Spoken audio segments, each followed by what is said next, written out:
and welcome back to my channel.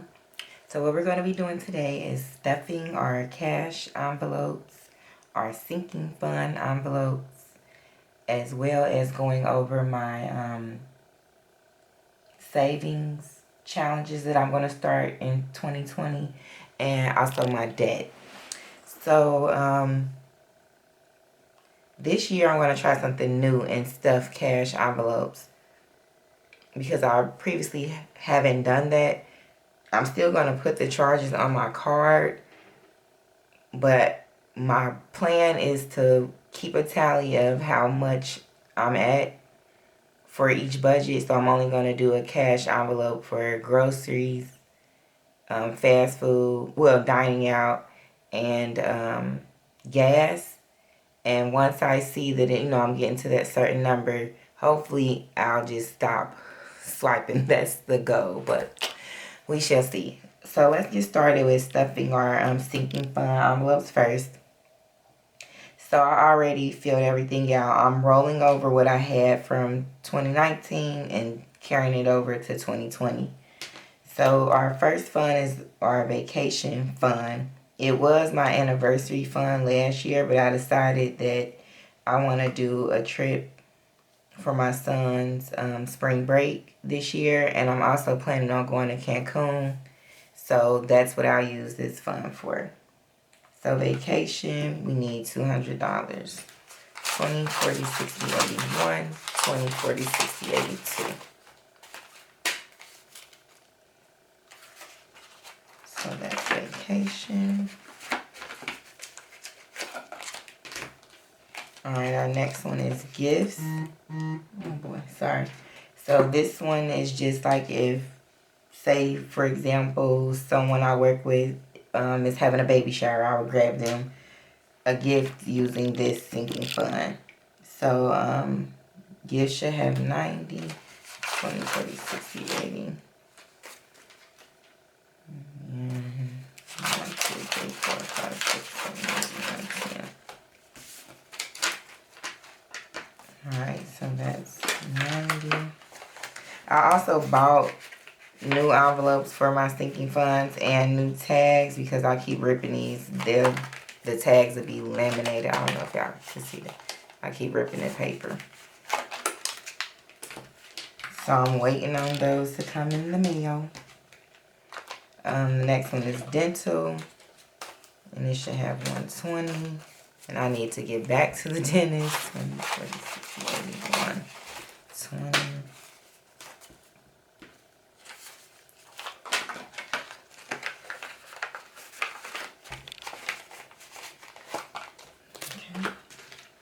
Next one is car insurance. So my car insurance is paid up for the year, but I'm doing a sinking fund so that when it's time to renew it in November, I haven't made up my mind yet if I want to have it completely funded by then, because that is the purpose of the sinking fund, or just give myself a cushion. But right now we're putting 280 in here. So 1, 20, 30, 60, 82. 280.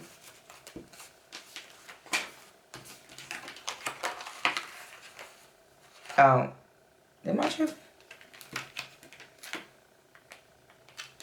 Oh no, I grabbed. Okay, I'm tripping. Okay, my next one is car maintenance. I still haven't got my new tires, and I definitely need those. So it should have 350. We do 2. 1, 50.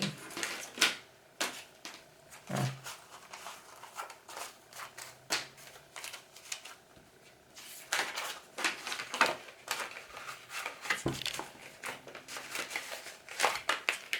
Alright. Next one is Christmas. This should have 110. I'll get rid of some of these 10s. 20, 40, 50, 60, 70, 80, 91. 1, 2, 3, 4, 5, 6, 7, 8, 9, 10.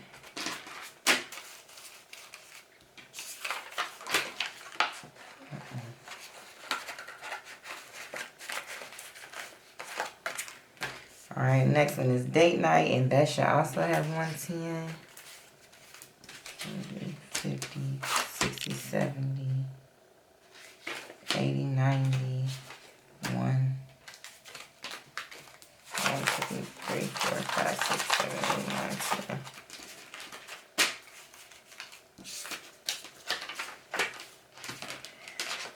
Alright.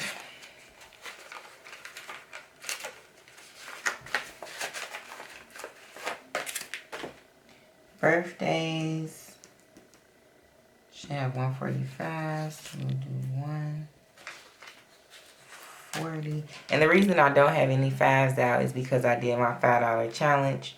And we're still in the month of December. I think today is the 27th or the 28th. So we're coming up on the end of the year. But that's the reason I don't have any $5 bills here. 1, 2, 3, 4, 5.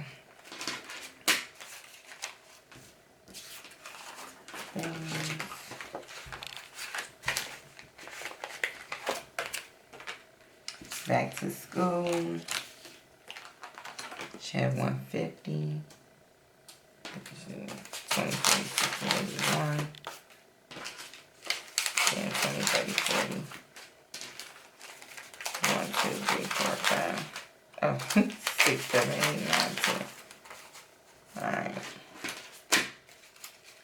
That's 150.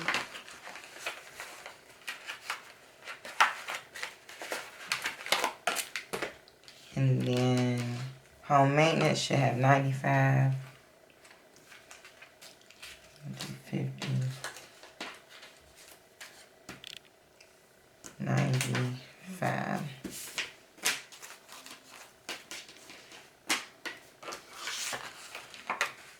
So I already took my allowance out for the month of January, which is $100, and I already put that in my wallet. So we're done with our sinking funds. I've already gave myself my allowance, so this will go to groceries, gas, and dining out. And I don't have the envelopes yet, so we'll just put a paper clip on them till I get the envelope. So gas is going to get 100, 20, 30, 60, 81. And that is for gas for the month of January. What did I say? Groceries, I'm pretty sure it's $350. Yep. Groceries, we are going to try hard to use only $350 for the month of January. And I'm hoping I can do it, which I know I can do anything I set my mind to doing, first of all. But I'm going to stick with it because we're going to be gone about a week in the month of January. So I won't have to worry about food for a week. My vacation money is going to be my $5 challenge. So that's what I use for us to, eat out while we're down there. So I won't be touching my dining out fund. So I should be okay with my budget for the month of January. We did get, okay, dining out gets 100, 20, 40, 60, 81. That's for dining out. 120 is what I should have left. 40, 50, 60, 70, 80, 90, 1, 10, 20. Yep. So when I pulled out my cash from my sinking funds and envelopes, I pulled out a little extra, which was the 120. And what I plan on doing is taking this 120 plus whatever I saved from my January budget and throwing that at debt. So that's what's in this envelope. All right, so we got that done. So now we'll move on to, zoom down in a little bit. We'll move on to, well, I'll wrap up my sinking fund. So the rollover from last year, from 2019, the total of all my sinking funds was $1,420. That's why it's important to do sinking funds, because if anything was to occur where I needed cash, Like, that's not the purpose of the sinking funds. Sinking funds is for, each envelope that you're saving it for. But if all my tires blew on my car, that's not a good example. What's something expensive? Okay, hot water tank went out in my house. When that happened, if I didn't have money in the account just sitting to the side, and I'm living paycheck to paycheck, I would have to either borrow money from a family member or try to go to like a quicken loan place or something like that. But by having sinking funds, I can just put all this together and wipe out all my sinking funds, and there I go, I'm good. That's why it's important to save each paycheck a little something so that when rainy days happen, you got a cushion. So this month we put in $200 worth of sinking funds. I'm going to see how that works out for the month of January, see if I need to up anything or lessen anything. But in the end, if at the end of the month of January, if I don't use any money, I'll have $1,620 in my sinking funds. Okay, so now we're going to move on to the savings that I plan on doing for the month of January. So I started off with a penny challenge. That's what I was going to do. I want to say the penny challenge at the end of the year, you would have had like $667. But I was inspired by Triple M Crafts. Last year, she did the penny, quarter, and the nickel challenge. And she saved a ton of money. So I decided to do the nickel challenge. So let me just tell y'all the numbers really quick. So if you do the penny challenge at the end of the year, you'll have $667.95. If you do the nickel challenge at the end of the year, you'll have $3,339.75. At the end of the year, if you do the dime challenge, you'll have $6,679.06. And at the end of the year, if you do the quarter challenge, you'll have $16,698.75. Now, while the dime and the quarter challenge, the amount that you would save is very appealing, I'm still trying to work on debt. That's my goal for this year, is to work down my debt. So the best bet for me to save while I'm still working was the nickel challenge for me, because I'm also doing the 52-week challenge as well. So at the end of the year, dang, what's the number on that? Hold on one second, because I know I got it. Okay, so let me tell you what this is. The 52-week challenge is where you save $29 a week. So on Monday you save $1, Tuesday you save $2, Wednesday $3, carry on to Sunday. Total, that's $29 a week. So what I'm going to do is take $29 and stuff a cash envelope. I was going to just automatically move it to a bank account, but I decided to do that with the nickel challenge instead, and now do the 52-week challenge as a cash envelope. So I guess I should tell y'all how the nickel challenge goes. You can look this up on Google too, but I'm just going to show you in a calendar. So what the nickel challenge will look like is, I just need this as a pointer. On the first, you would save a penny. On the second, on the first, you would save a nickel. On the second, you would save 2 nickels. On the third, 3 nickels, and you carry on. So on the 31st, all those nickels will add up to $23.25. So I've already moved this money into a savings account. I've already moved the $23.25 in there. So that's that. I'm waiting on my cash little envelopes to come, and then I'll stuff my $140. It's 5 weeks in the month of January, so that's $29 for 5 weeks is $140. My PNC in my city these amounts automatically deduct out of my check. So I'm automatically just saving this amount each month, except for when it's 4 weeks out of the month, it only does 40. It takes $10 a week from this account, and then from this account it takes $50 each paycheck. So for the month, the 2 months of the year that we get paid 3 times in 1 month, it'll be $150. Okay, now let's move on to debt. So this is just my credit card debt at the moment. I owe $23,656.22. Yes, that is ridiculous. I don't know. I don't have a reason. All I know is that I'm going to work to get out of it. A lot of these accounts are either set up for 0 interest. So my Morris is, my Best Buy is, my Thank You and my Simplicity are. I have Macy's as 0% because I'm paying my balance off in full.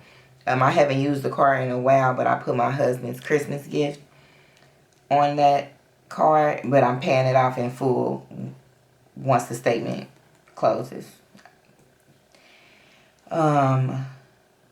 Wayfair, I thought it was 0%, but I guess I'm tripping, and my interest is ridiculous on that card. So that'll be the first card that I pay off, and I'm going to do the Dave Ramsey Snowball. Well, I can't think of the word. It's snowball effect, I guess that's what you say. So whatever my minimum due on this is, and I think it's like $25, but I'm just paying a little more. Once I pay this off, I would take the $25 that I was using for the minimum and then add that to whatever the other minimum is on my next lowest card, which would be the Simplicity. So I would be paying $50 each time and whatever extra I can. So I got that down. So that's what I'm going to work on. I know my Best Buy has some promotional balances that are coming up. I want to say in March that I'll have to pay to avoid interest on those transactions. So I have to, remind myself to pay those. But we'll go in order from lowest to highest. My PNC is my highest balance card right now. I don't use it. I haven't used it in a while. And I've always paid a little more. I want to say the minimum due is like $156, but I've been paying $300 for the longest. But it's a high credit limit on that card, but still $10,000. Like, baby, I don't know. Once I'm debt free this time, though, I'm not racking it back up again. I had all my credit cards paid off right before I bought my home, and then once I moved in, I wanted so much new stuff, and they get you with that 0%. That's what gets you. But next time, whatever I want, I'm going to save for. I'll start doing a sinking fund. That's another goal that I set for myself for the month of, not for the month, for the year, is to not spend on unnecessary things. Like, I have so many clothes, it's ridiculous. So many shoes, it's ridiculous. So I made up in my mind that for the year of 2020, I'm not buying anything that I don't need. I'm going to write it down and write down what it costs. And in the year 2021, if I still want it, that's when I'll purchase it. But I'm sticking to it because I know I have a bad habit of impulse buying. And it literally will make me happy for that second, and then I'm done with it. I do that with everything. I got 1,001 electronics that I do not touch. But the thrill of, ooh, I got it, and then I'm done. Like, so that's something I'm going to work on is impulse buying. I'm not doing it. So, that's the end of this video. We stuffed our cash envelope. We stuffed our sinking funds. We talked about debt, and we went over the saving challenges that I plan on doing in the year 2020. I hope you all can join me. Don't feel like you have to do the same challenges I'm doing, and don't feel like you have to contribute the same dollar amount. Do whatever fits your budget and works for you. If you can't afford to do the nickel challenge, do the penny. If you can't afford the $29 a week, do 5. Whatever you can do, you'll just be amazed. Like, I'm still amazed at how much money I saved doing my $5 challenge for the year 2019. Like, 13, almost, it was $1,395 just from holding on to $5 bills that I got. So imagine if you just sitting a little bit, $2, $3 just to the side and don't touch it. At the end of the year, you can do, or you're 6 months in, you can do whatever you want to do with it. Or if something comes up that you really want to do, you can afford to not get out of your budget, to not interfere with your budget, and be able to do a little something that you want to do. So I hope that all made sense for you guys. I hope you all enjoyed the video. Please give it a thumbs up. Like, comment, and subscribe. I'm waiting for y'all to comment so I can interact with y'all. I'm waiting. Come on. I need some subbies so we can chit chat. All right. I'll talk to you guys soon. Bye-bye.